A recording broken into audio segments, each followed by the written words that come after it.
with us as we do now look to a related development. Of course, so many talks are ongoing across the continent, and NATO's 32 military chiefs will meet by video today to review the war in Ukraine. The alliance's military committee says US General Alexis Greenwich will brief leaders on the current security situation as diplomatic efforts for peace continue. Slovak Prime Minister Robert Fico said Western countries must accept that Ukraine cannot join NATO and that territorial discussions will be necessary to end the conflict.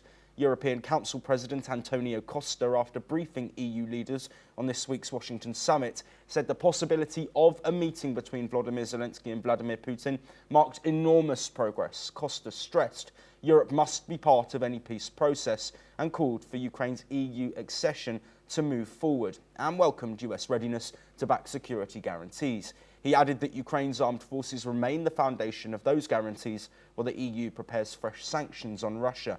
Meanwhile, Russian Foreign Minister Sergei Lavrov says that any peace deal on Ukraine must ensure Russia's security and that of Russians in Ukraine. Well, Jim, thank you for staying with us. There are a lot of points there for us to discuss.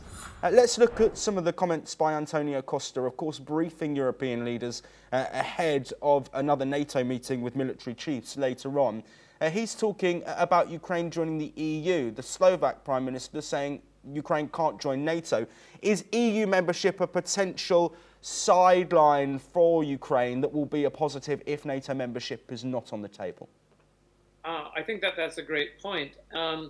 And if a peace is made in this way, if the Russians will be able to hang on to the territory that they've illegally seized in their war of aggression, then it could be in a similar model to West and East Germany. And whereas Western Germany was able to, following 1945, integrate with Europe and integrate with the rest of the world economy, East Germany languished and fell behind, and standards of living declined. And this is probably what would happen to the eastern part of Ukraine under Russian rule.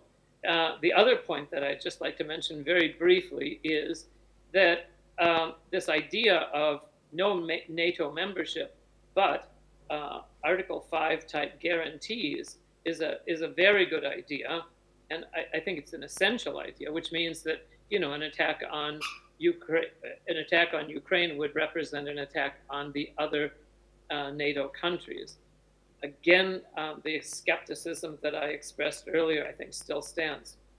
Yes, absolutely. Of course, that could be an alternative to NATO membership, those security guarantees for Ukraine, also appeasing Russia's red line of no NATO membership for their European neighbour. Let's briefly look at these comments, Jim, before we wrap up this discussion, from Sergei Lavrov, talking about Russian security guarantees and security guarantees for Russians living in Ukraine. What do you make of these statements?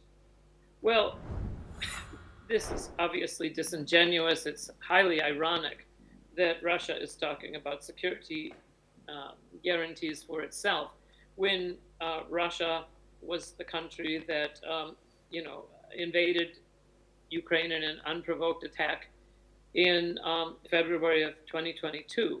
So I think that this is just yet another example of the disingenuousness and the lies that are perpetrated by Russia, and of course Lavrov is a prime example of this.